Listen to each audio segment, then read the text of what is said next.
¿Qué tal? Muy buenas tardes. Estamos aquí desde el Centro Cosechero, donde un grupo de jóvenes peruanos están haciendo una vigilia en honor a las víctimas que fueron asesinadas cuando el presidente Castillo fue destituido exactamente hace 3 años, 7 de diciembre de 2022. Y a partir de entonces hubo pues una persecución contra la comunidad, especialmente las comunidades de Ayacucho,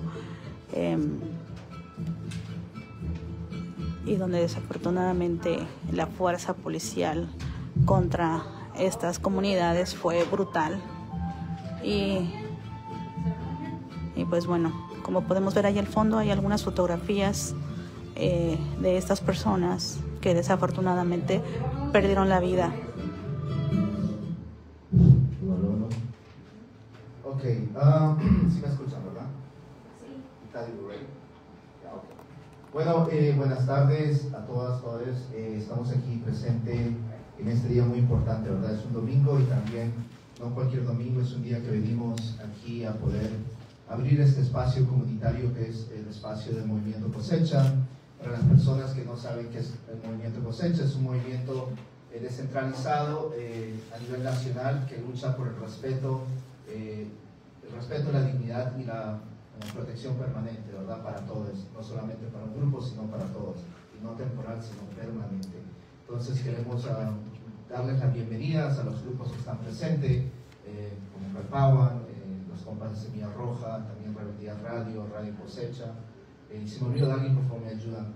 Este espacio básicamente es para la comunidad, para que puedan venir y hacer diferentes proyectos, y especialmente recordar de dónde venimos y también recordar a las personas que hoy vamos a estar nombrándoles literalmente con sus nombres, ¿no? Entonces, sin más preámbulo, quería dar inicio a este evento, a este proyecto que se llama Duelo y Rabia, Vigilia por los mártires que fueron asesinados en el Perú, y también el paralelo que existe entre la comunidad migrante, las familias inmigrantes que también son desaparecidas, desplazadas y muchas veces asesinadas sin que nadie se dé cuenta.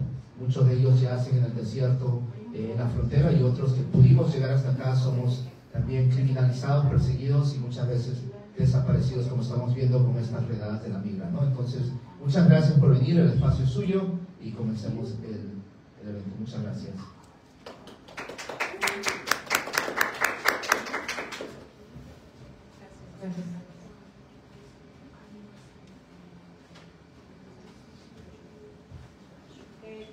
Queremos comenzar con una introducción. We're going to start with an introduction to the event, to why we're here. Okay. Hello, friends. Thank you, everyone, for coming out.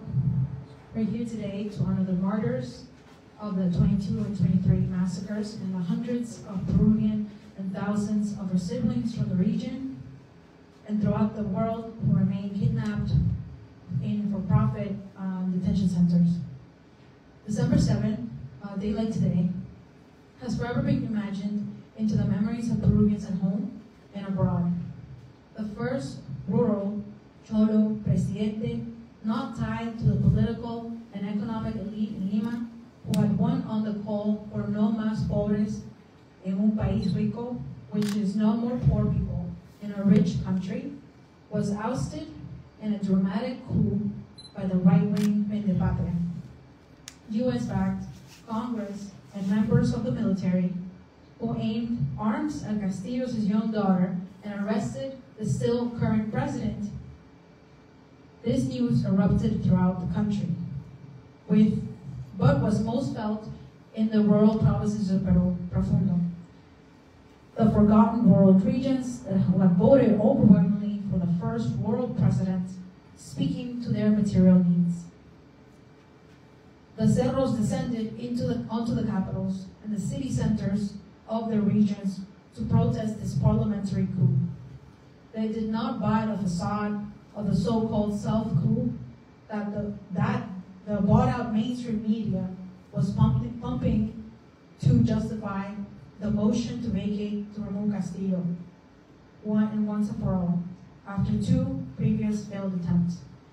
This speech he read out loud with his intention to dissolve Congress and to move to a particular popular constitutional assembly to finally overturn the dictatorial 1993 Fujimori Constitution that sold the country's natural resources to private transnational corporations for over 30 years. Castillo won on a mandate to overturn the 1993 Constitution that forced neoliberalism upon the Peruvian masses at the barrel of U.S. guns and tanks during the U.S.-backed Fujimori dictatorship. Immediately, the state responded to these mobilizations with the almost brutal repression and violence. In the days and weeks to come, there would be over 50 or 60 now, martyrs, including passersby who were not actually protesting. The past 2 years have been an intense struggle for the families of these martyrs and the victims. The Peruvian state has made it clear that they do not care about their citizens, especially indigenous folks who desperately want to see a change and a prioritization in their communities. Once again, we see the prioritization of private capital from the transnational corporations above the needs of the Peruvian masses. And it is this contradiction, that the families continue to struggle against.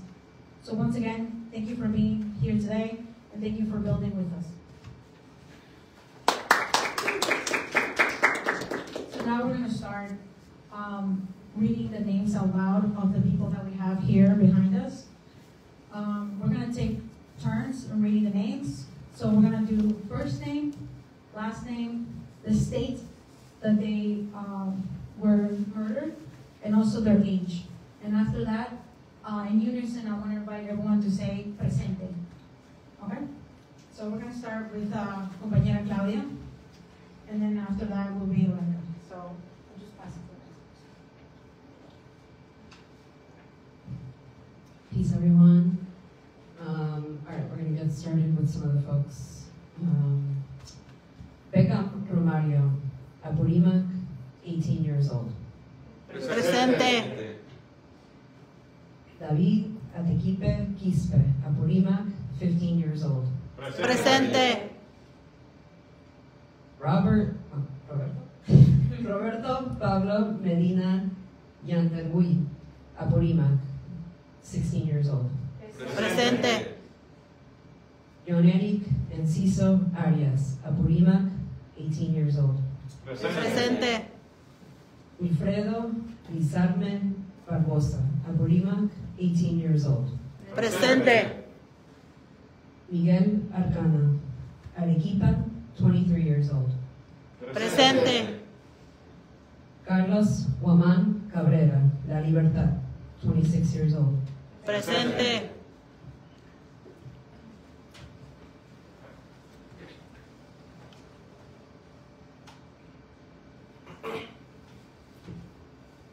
Maricel Leonice, Arequipa, 38 years old. Presente. El hijo de Maricel Leonice, also from Arequipa, 4 years old. Presente. Christian Alex Rojas Vasquez, Apurimac, 19 years old. Presente.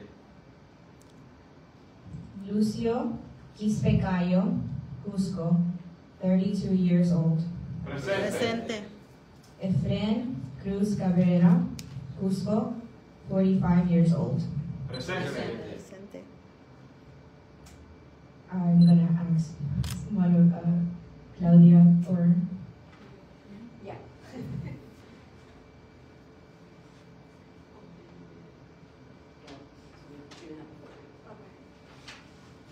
ENBA, La Libertad, 17 years old. Presente.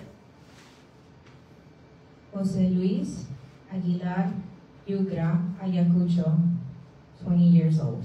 Presente.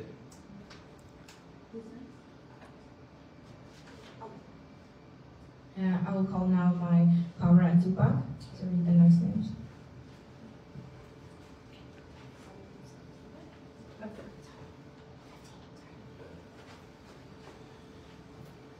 John Mendoza Huaraca Ayacucho, age 34. Presente. Edgar Prado Arango Ayacucho, age 51. Presente. Clamer Fabricio Rojas Garcia Ayacucho, age 22. Presente. Jose Sanido Quispe Ayacucho, age 31. Presente. Luis Miguel Urbano Sala Ayacucho, age 22. Presente. Raúl Garcia Gallo Ayacucho, age 34. Christopher Miguel Ramos Lyman Ayacucho, age 15. Andrea.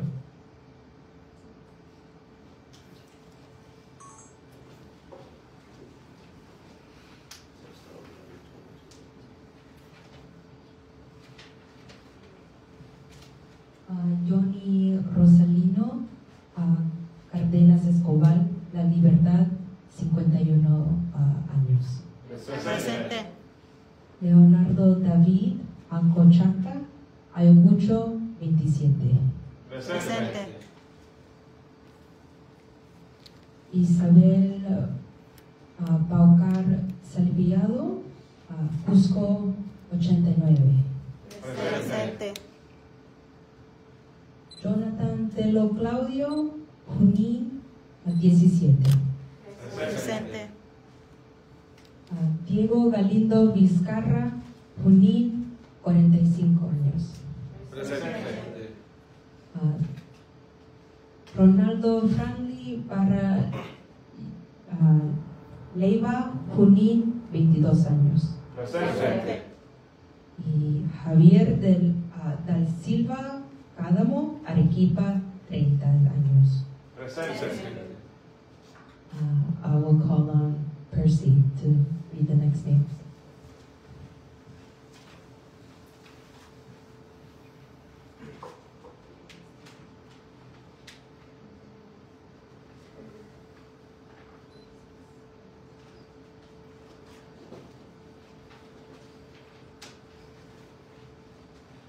Eder Jesús Amani Luque, 1, 37 años. Elio Cristian Arizaca Luque, 1, 18 años. Presente. Marcos Quispe Quispe, 1, 54 años. Presente. Reinaldo Illaquita Cruz, 1, 19 años. Presente. Roger Rolando Cayo Sacaca, 1, 25 años. Ever Mamani Arqui, 1, 40 años. Edgar Jorge Huaranca Choquehuanca, 1, 22 años. Presente.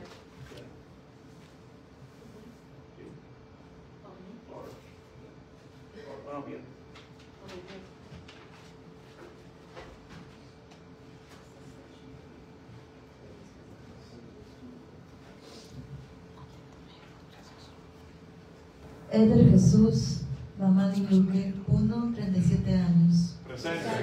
Elliot Cristian Arizaca Luque, 1, 18 años. Marcos Quispe Quispe, 1, 54 años.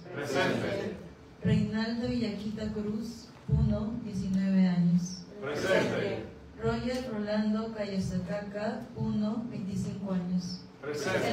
Ever Mamani Arqui, 1, 40 años. Edgar Jorge Huaranca Choquehuanca, 1, 22 años. Janet.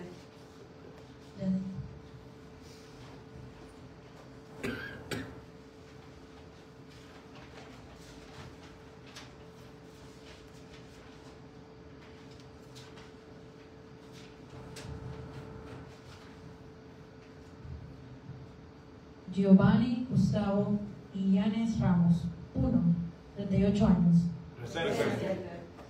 Héctor Quilla Mamani, 1, 38 años. Paul Franklin Mamani Apaza, 1,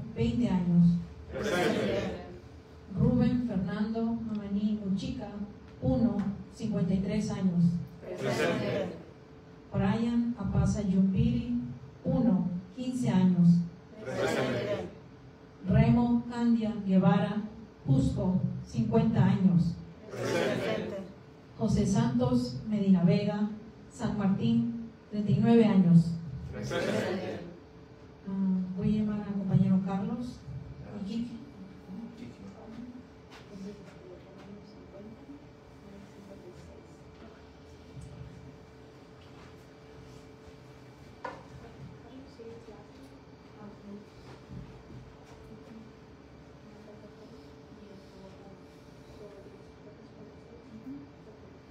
Julia Carhuapoma La Libertad, 51 años.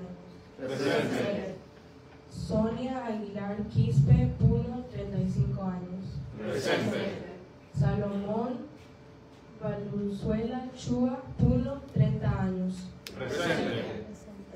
John Carlos Cordorí Arcana Arequipa, 30 años. Presente. Isidro Arcata Mamani Puno, 62 años. Presente. Segundo Nixon Sánchez Huaynacari La Libertad, 23 años. Presente. Héctor Eduardo Vázquez Contreras La Libertad, 20 años. Presente. Héctor.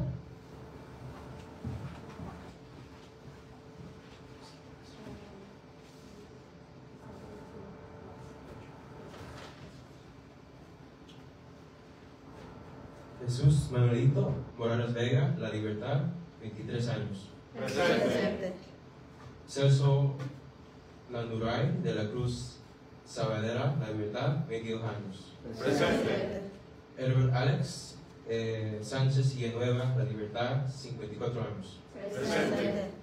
Víctor Santisteban Baxavica, Lima, 55 años. Presente. Denisen Uraca Vilches, Apurímac, 22 años. Presente. Rosalino Flores Valverde, Cusco, 22 años. Presente.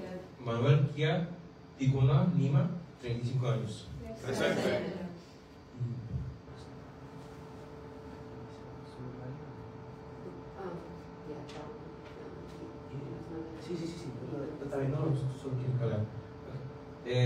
Nuevos migrantes haitianos desde carreteras bloqueadas, ubicación no conocida, edad no conocida.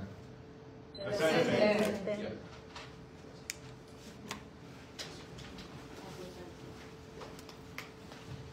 Gracias a todos. Ahora, después de los nombres, también queremos obviamente conectar la lucha que ellos también salieron por las calles, y también reconocemos que algunos de ellos no salieron para protestar, solo estaban caminando y una bala del ejército, una bala de los policías les cayó. Entonces queremos hacer esa conexión, y para eso tenemos a la organización y compañero de Semilla Roja, y tenemos ahí la computadora si lo quieres usar para la presentación. No, yo puedo resolver de mi teléfono. Oh, ok. Y va a hablar de la conexión del periodismo. Gracias. Gracias, Yané. Gracias a todos por tenerme aquí con todos ustedes. Es un honor. Yo quiero comenzar eso con una historia familiar. Un ratito, tengo que sacar mi casaca, pero es para una buena razón, no se preocupen. Ustedes como peruanos ya saben que nosotros venimos de muchos orígenes, muchos raíces, pero lo que tenemos realmente en común es que nuestra conexión con la tierra y con nuestros antepasados quechua o de Guaymara. Y yo solamente les quiero contar, esta es mi abuela, Celidea Flores Peñalosa del Villar, y ella fue una indígena por mi seguridad no voy a decir el pueblo, pero era de Junín, y no sé si era coincidencia o de repente un mensaje de arriba, no sé, pero lamentablemente se ha fallecido hace 2 años, y se falleció durante una ola de protestas contra el gobierno peruano, contra la represión, no solo contra la represión política, no, pero también la represión y mejor dicho, el genocidio contra los pueblos indígenas de Perú, incluso a personas como mi abuela, y como vemos hoy, lamentablemente hay varios fallecidos de muchas partes del Perú, pero incluso de Junín. Pues yo quiero dedicar mi presentación a mi abuela.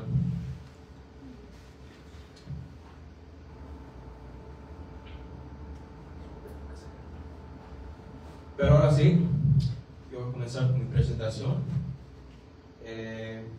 y les voy a dar más o menos un análisis sobre, bueno, ¿por qué hay que analizar en primer lugar? Los demás van a hablar de los últimos años, de los eventos recientes, ¿no? Pero lo que también tenemos que examinar es lo que ha pasado después, la historia que ha venido antes de todos, antes de la presidencia de Goularte, de Sagasti, de Castillo, de todos los presidentes peruanos, porque no solo estamos hablando de un político, estamos hablando de tierra, de raza, del Estado peruano, del capital también, porque la obediencia tiene sus raíces históricas, ¿no? Y yo quiero hablar sobre un pensador peruano bien fundamental, no sé si ustedes lo conocen, se llama José Carlos Mariátegui. En cualquier parte de Perú, más que todo Junín, puedes pasar por una calle y ahí está su nombre. Pero lo que dijo Mariátegui, más que todo sobre el imperialismo en su tiempo, era lo siguiente. Bueno, claro, hay esa relación entre el Estado peruano y Estados Unidos, pero también el Estado peruano, como administrador, tiene una relación entre ellos mismos, ¿no? Y la tierra y los indígenas, ¿no? Como dijo él, el problema, como dijo en esos tiempos del indio, es el problema de la tierra. Ahora, ¿por qué dice eso? Porque más que todo en Perú, donde tenemos esa cultura, ¿no? De esa conexión con la tierra es poder. Y no solo el poder, pero también cuando la gente está, pues, se tiene que ir a su tierra, ¿no? Eso crea dependencia del Estado peruano. Y ese Estado no está de indígenas, no es de trabajadores, no es de gente obrera, no son de los élites criollos que han gobernado desde la independencia en 1821, perdón. Pues hay eso. Y también dijo que la conquista no ha sido superada. ¿Y por qué dice eso? Eso porque, como estaba diciendo antes, las clases que estaban en el poder antes de la independencia no se cambió. Solo cambió entre españoles de la península, de España misma, y los criollos que han crecido en Perú, pero han tenido, ¿no? la tierra, las comunidades, las latifundias y toda la propiedad y capital de Perú antes de esa época.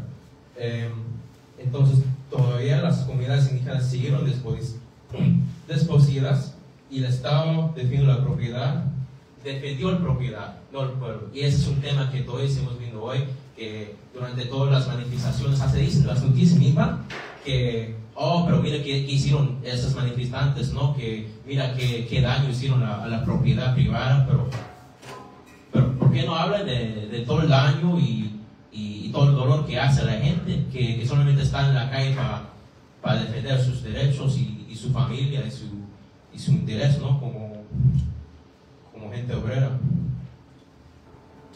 También dijo Mariátegui que la economía determina la política.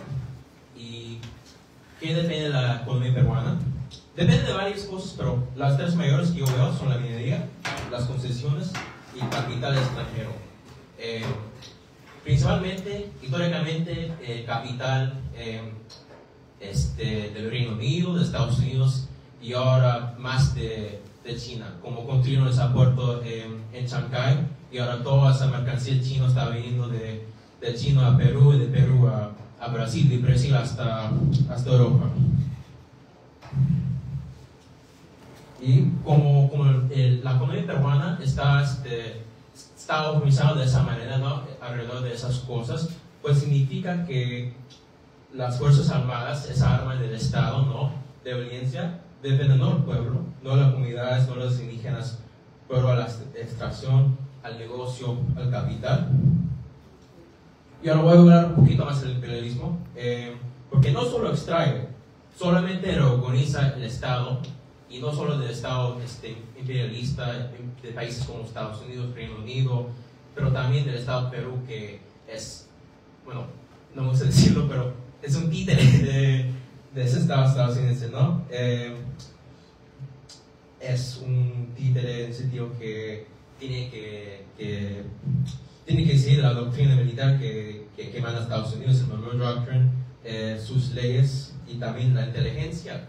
Más que todo durante el conflicto interno, durante como dicen la época del terrorismo en Perú, la inteligencia de Perú en Estados Unidos han estado trabajando juntos para no solo combatir a grupos como el Sendero Luminoso, no, pero también para reprimir al pueblo peruano y para vigilarlos más. Y esa estructura ha quedado hasta hoy. Y yo solo les quiero que vean el mapa que está ahí. Yo quiero que lo vean un poquito. Porque el Perú, como nos han enseñado desde la crianza, tiene 3 figuras: costa, sierra y selva. ¿Y qué significa esto? Que tenemos una sierra grandote y está corta el país en 2, al centro. Y ahí también, más que todo, la sierra, la costa, por toda parte, pero más que todo por ahí. Lo que hace la sierra, más que todo,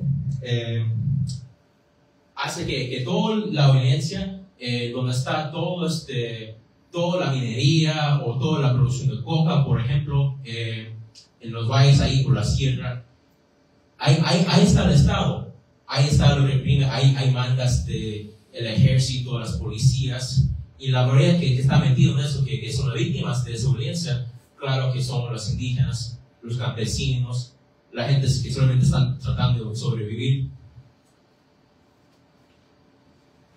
Y también hasta en Lima es un departamento chiquillo, pero la mitad del país está por ahí. Y muchos de ellos, claro, son gente que tenían que salir de sus pueblitos en la sierra, en las Amazonas, en la selva. Pues solo como referencia. Bueno, también como estuve hablando antes, hubo una contrainsurgencia del Estado contra lo que dijeron que era el terrorismo, ¿no? En los años 90, los años 80, y eso dejó leyes, básicamente se convirtió el Estado en un Estado policial, un Estado militar. Ahora, hablando más que todo de esa época, y les voy a mentir porque eso es un tema bien, como dicen en inglés, sensitive, ¿no? Que ustedes han escuchado del Plan Verde. ¿Ustedes saben qué es el Plan Verde? ¿Qué fue? Básicamente fue una doctrina escrito por Estados Unidos y el Estado peruano lo adoptó durante la presidencia de Fujimori. Y básicamente, mandó muchas cosas, pero reorganizó el Estado peruano para ser más eficiente, para matar a pueblos indígenas, a campesinos, a trabajadores. ¿Y por qué hicieron eso? Bueno, no hicieron eso solamente porque supuestamente estaban peleando contra el terrorismo, no, pero porque vieron que mucha de su población era pobre, era indígena, y como no hubo mucho crecimiento económico en ese tiempo, echaron la culpa a ellos y básicamente les hicieron muchas ¿cómo se dice? Esterilizaciones. Sí, forzadas. Sí.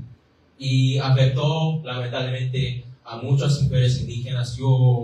Mi mamá tiene una amiga por ahí en Junín y ha crecido con ella. Y mi mamá salió de Perú antes de esa época, ¿no? Antes de que hicieron el Plan Verde. Pero ella, como quedaba, ¿no? La amiga se fue esterilizada por el Estado. Y muchos niegan que ha pasado. Muchos dicen que no, que es propaganda propaganda zurdo, propaganda de no sé de qué país, pero sí fue una cosa que pasó. Es un capítulo muy grave de la historia peruana y muchos todavía están buscando justicia en lo que pasó, y hasta ahora el peruano no lo reconoce, no reconoce el crimen y el dolor que que causó a los indígenas. Y también hasta los hombres también lo hicieron. Pero todo eso es un parte de tesis de Barrett de Hino, que la conquista no ha sido superada. Y ahora yo estoy terminando eso, porque yo sé que estaba demorando un poquito, pero... a ver. No quiero repetir mucho, pero... bueno, termino esa nota, ¿no? Que si ustedes van a sacar algo de la presentación de hoy, de lo que estoy hablando hoy, solo quiero que reconozcan que hay una historia detrás de todo eso y que hay no solo cuestión de morales o de personajes o de políticos, sino nosotros tenemos que analizar, tenemos que ver a la estructura, ¿no? La estructura no solo del capitalismo, del imperialismo, sino el desbloqueo, la economía de exportación, las fuerzas armadas y también la comunidad que deja todo eso. Y nosotros, claro, nosotros siendo peruanos en la diáspora y teniendo familia allá que en Lima o en donde es el Perú profundo, ¿no? que está sufriendo de todo eso. Y hay que reconocer, ¿no? que eso es un tema sistemal, ¿no? La única solución es cambiar al sistema.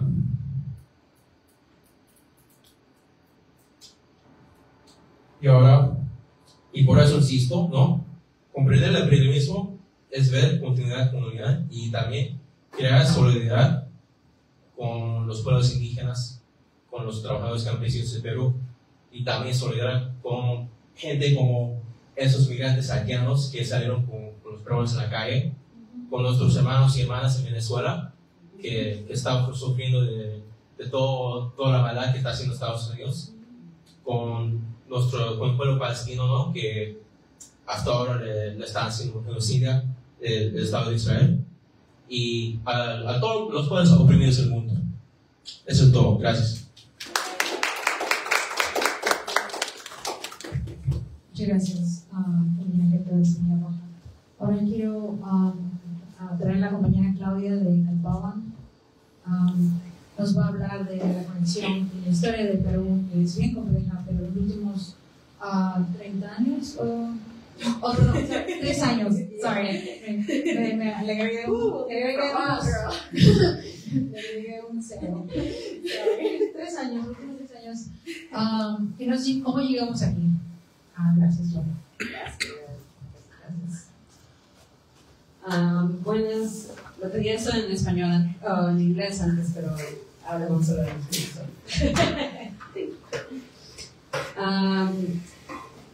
Acá tenemos una declaración no corta, hablando de esos últimos 3 años en nuestro querido Perú. Desde el 2017, el pueblo peruano ha tenido más de 8 presidentes.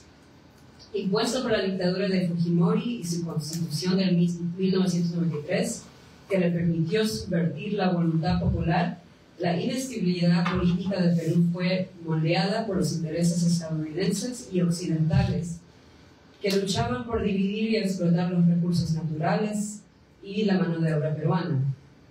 Si bien sería fácil calificar la situación en Perú únicamente de neocolonialismo, como diáspora peruana en Estados Unidos, es importante que también analicemos el papel del imperialismo de Estados Unidos.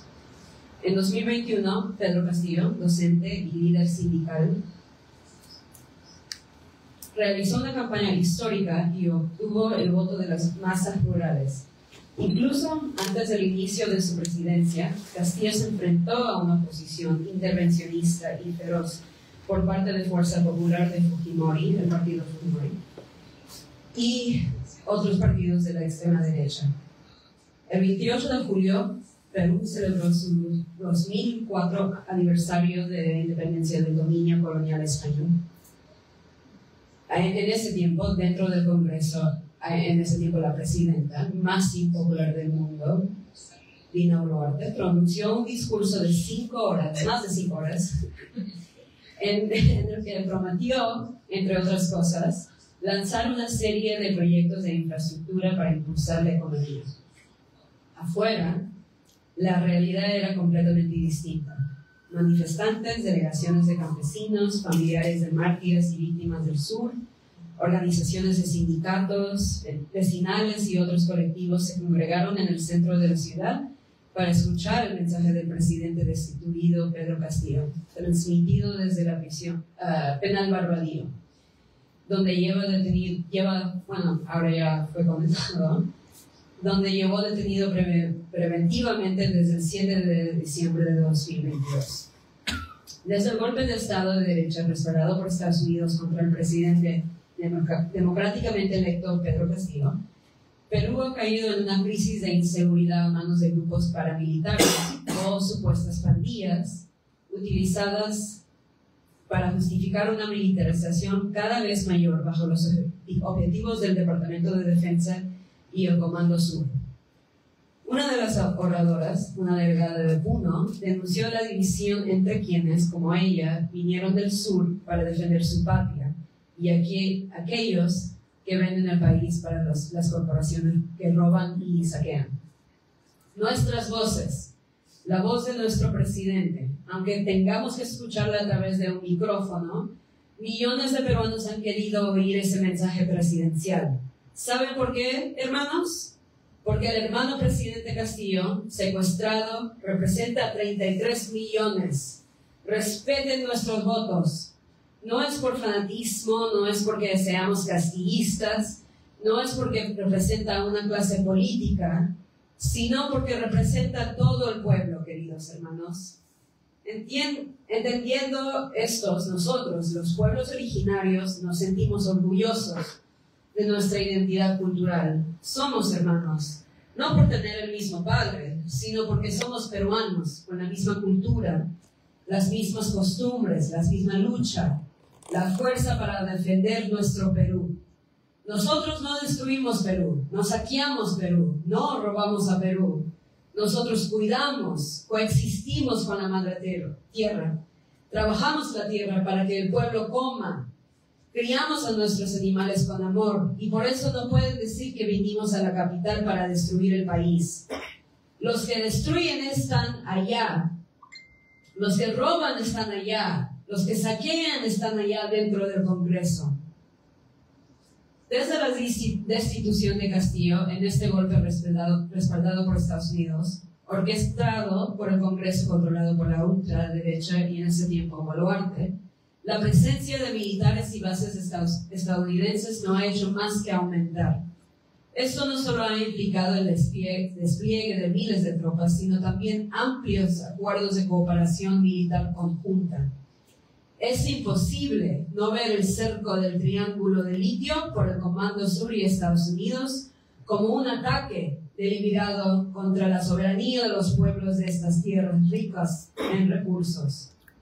La carrera imperialista por los minerales estratégicos en esta región ha significado muerte para los pueblos indígenas, ya sea por la represión tras la caída del presidente que prometió nacionalizar e industrializar el litio de Puno, por la contaminación de ríos y tierras con metales pesados en la sangre o en las metrópolis urbanas donde grupos paramilitares justifican una mayor militarización y soluciones mercenarias privadas. El imperialismo occidental crea el problema para luego venderte la solución. Y para las masas de nuestra América, esto significa guerra. 204 años de una llamada independencia bajo una república no ha significado autodeterminación para el pueblo peruano. La democracia burguesa en un estado capitalista, gobernado por una clase comprador neocolonial que sirve a las élites locales y a los imperialistas estadounidenses, no ha traído nada bueno para el pueblo peruano, que vive en el cuarto país más desigual del mundo. Esto se ha agravado especialmente desde la doctrina Monroe y las continuas políticas intervencionistas de Estados Unidos, como la Operación Cóndor en la región, que ha sido crecientemente militarizada para asegurar el dominio del espectro completo de Washington. La guerra que el eje de dominación de Estados Unidos, la Unión Europea y el OTAN ha librado y sigue librando contra los pueblos de nuestra América no hacen más que intensificar.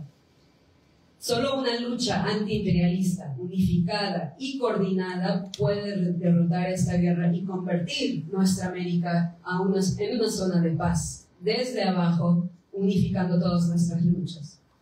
Como dijo comandante eterno Hugo Chávez, la unidad es nuestra fortaleza. Unidad, unidad, unidad. Gracias. Gracias, compañera. También queremos unir a la lucha también como peruanos, pero también como personas inmigrantes. Y estando en el espacio de cosecha, también queremos invitar al compañero Carlos para hablar cómo la inmigración, cómo la violencia de Estados Unidos también nos afecta a todos, pero también cómo se conecta la violencia de Estados Unidos con los pueblos que conocemos. Gracias, compañeros.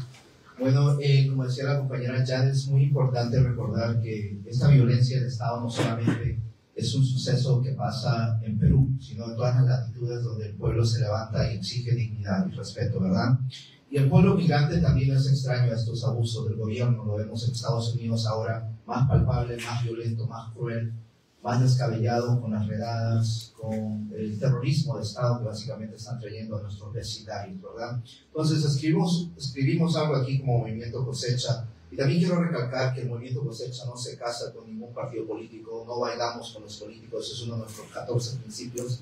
Así que, como decía la compañera, no se trata de Castillo, no se trata de rojo o azul. Al final, en este caso, en los Estados Unidos, tanto el demócrata como el republicano son alas del mismo pájaro, no tienen los intereses del pueblo de por medio, ¿verdad? Y nunca lo van a tener porque no, son personas que, si bien salieron del pueblo, no son del pueblo, ¿verdad? Una vez que llegan al poder, se instalan y se olvidan de dónde vinieron, ¿no? Entonces, el pueblo al final del día tiene que velar por sus propios intereses, y eso se trata porque la lucha obrera no tiene fronteras al final del día, sea en Perú, sea en Colombia, sea en Bolivia, sea en Venezuela, sea en cualquier al otro lado del continente americano, en Asia, en Europa, en todos lados, las luchas obreras no tienen fronteras. Y bueno, duelo y rabia, me toca hablar acerca de los paralelos entre la represión en el Perú y la violencia contra la comunidad migrante en los Estados Unidos.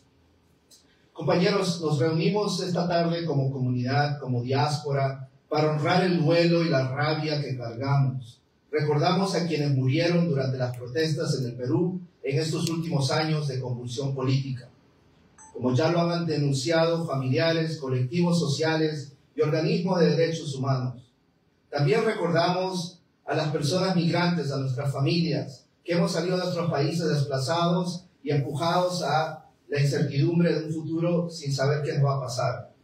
También las familias migrantes experimentan desapariciones, detenciones, bajo estas políticas migratorias del desarraigo, agresivas en Estados Unidos, cuyos nombres muchas veces se pierden entre expedientes, centros de detenciones y fronteras hostiles.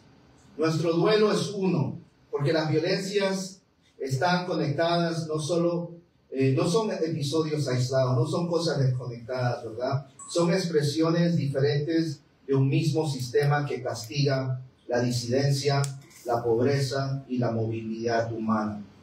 Y para esto hemos escrito 5 puntos de reflexión. El número 1, en el Perú la violencia estatal contra quienes se atreven a protestar. En las protestas en el Perú, numerosas comunidades denunciaron el uso excesivo de la fuerza, la criminalización de la protesta y el intento de silenciar voces que reclaman justicia, pan, tierra y representación. Allí el Estado se mostró dispuesto a ejercer la violencia contra su propio pueblo para preservar estructuras de poder históricas. No fue solo represión, fue un mensaje, no nos equivoquemos, no solamente fue represión, sino un mensaje de que la vida de ciertas comunidades, sobre todo indígenas, rurales, empobrecidas, valen menos para quienes sostienen las instituciones desde la capital o desde posiciones privilegiadas. Punto número 2. En Estados Unidos, la persecución migratoria, las redadas de la migra. En Estados Unidos la violencia toma otra forma, pero nace de la misma raíz. La vida de las personas migrantes, muchas provenientes del mismo Perú herido, se ve marcada por la criminalización de la inmigración, donde cruzar una frontera o trabajar sin papeles se trata como si fuera una amenaza, no una consecuencia de la desigualdad global. La persecución y vigilancia que obligan a miles a vivir con miedo cotidiano, miedo a ser parados por la policía, a una revisión de rutina, a una simple equivocación burocrática. Las redadas de la migra que irrumpen en nuestros hogares, lugares de trabajo o espacios comunitarios, separando familias, desmantelando vidas, sembrando terror en barrios enteros. La detención prolongada donde personas son recluidas en centros con condiciones duramente cuestionadas por organizaciones de derechos humanos. Aquí también el mensaje es claro, compañeros, que ciertas vidas, las que provienen del sur global, quienes huyen del hambre, del extractivismo o de la misma represión estatal, son tratadas como desechables. Punto 3. Son dos geografías, pero una misma lógica. Aunque las geografías cambien, ambas violencias responden a una misma lógica de poder. En el Perú se castiga la participación política del pueblo. En Estados Unidos se castiga la supervivencia del migrante, pero la raíz es la misma. Un sistema que necesita cuerpos dóciles, trabajadores silenciosos y pueblos divididos. La represión en las calles y las redadas migratorias son dos caras del mismo proyecto. Impedir que los pueblos se organicen, que migrantes y trabajadores reclamen derechos, que la disidencia se vuelva fuerza colectiva. Ambas violencias, compañeros, deshumanizan. A los manifestantes se les llama vándalos o terrucos. A los migrantes se les llaman ilegales. Ambas etiquetas sirven para justificar la represión. Ambas buscan transformar a un ser humano en una amenaza. Punto 4. Por eso nuestro duelo es colectivo, compas, y nuestra rabia también. Al recordar a quienes ya no están, a quienes murieron reclamando por su país o buscando sobrevivir en otro, entendemos que estamos frente a una misma estructura global. Una estructura que teme al pueblo cuando se organiza, cuando se mueve, cuando exige. Recordamos por quienes desaparecieron en el desierto, por quienes fueron detenidos en una redada. Recordamos quienes fueron deportados sin poder despedirse de sus familias. Por eso hoy nos unimos en una misma voz. Cuando exigimos justicia en el Perú, también exigimos dignidad para nuestras familias migrantes que sostienen con su trabajo la gran parte de la economía estadounidense, pero viven bajo constante vigilancia y miedo. Y por último, compas, aún estamos aquí resistiendo, porque aunque la violencia estatal se replica, también lo hace la solidaridad. Las comunidades se organizan, los migrantes se defienden colectivamente, la diáspora se une a las luchas obreras, las memorias se conectan, se entrelazan, se fortalecen y nuestro duelo se convierte en fuerza.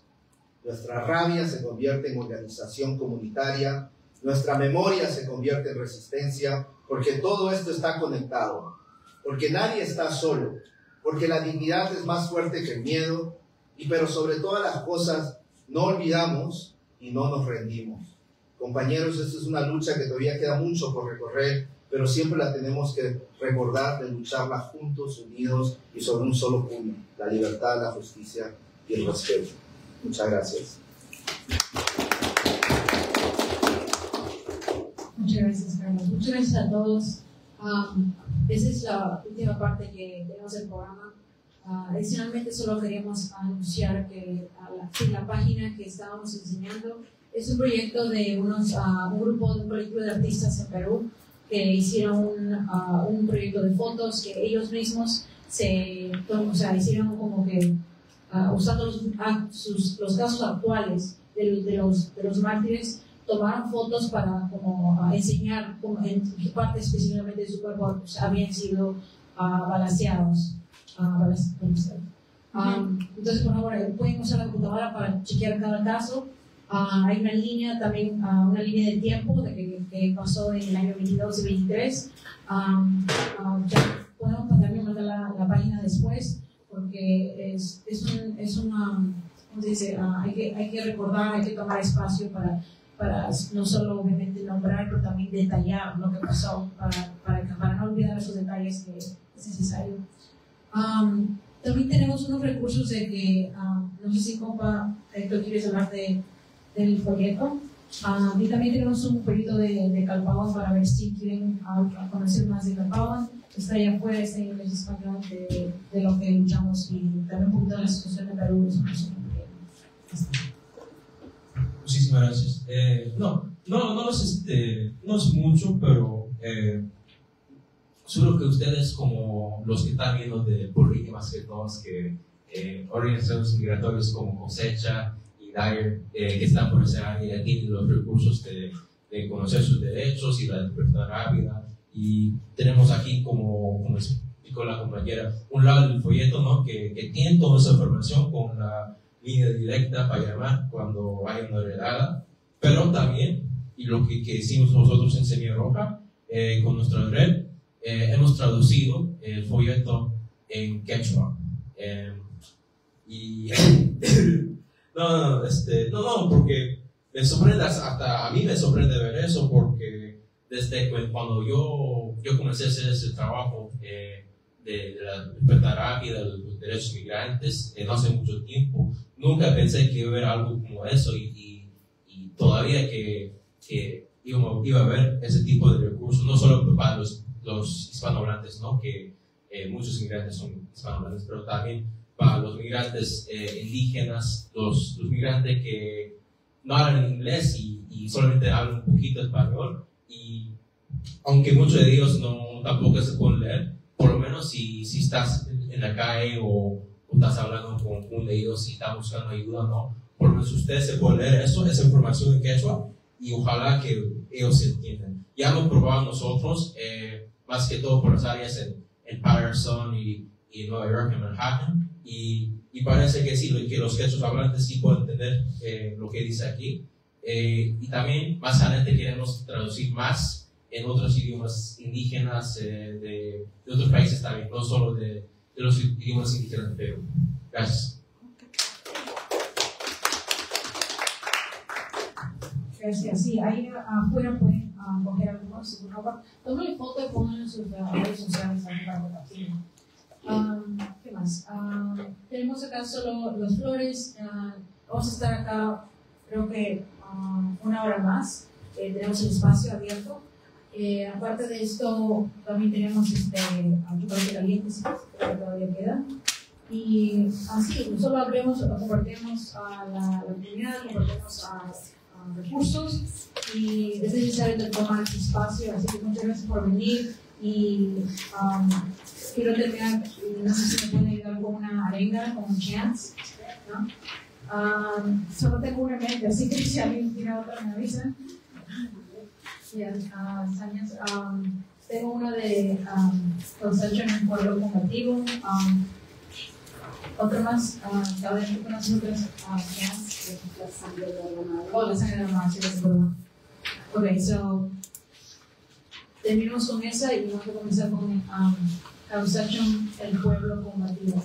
Y claro, es necesario recordar que las personas que tenemos aquí, que no vamos a olvidarlas, y hay que recordar que aunque algunos no salieron para protestar, pero los que salieron para protestar sabían que su rol tenía una responsabilidad de luchar por su pueblo, aunque era por la protesta, por su derecho a protestar. Ellos salieron sabiendo de que posiblemente la represión iba a ser brutal. Ellos igual salieron a las calles por nosotros, y es algo que tenemos que recordarnos. Por eso que nos llamamos mártires, y por eso también de sus familias nos piden que digamos su nombre y también continuemos su lucha. Así que estamos acá por eso. Entonces los arengas, por favor, se unen conmigo. Causacho, los pueblos que luchan. Causacho, Causacho, los pueblos que luchan. Causacho, Causacho, los pueblos que luchan. Causacho, Causacho, los pueblos que luchan. Causacho. And Causacho means, significa que viva. Let them live. Yeah. Y la otra que es bien famosa, la sangre derramada, jamás será olvidada. Thank you. La sangre derramada jamás será olvidada. La sangre derramada jamás será olvidada. La sangre derramada jamás será olvidada. Muchas gracias a todos.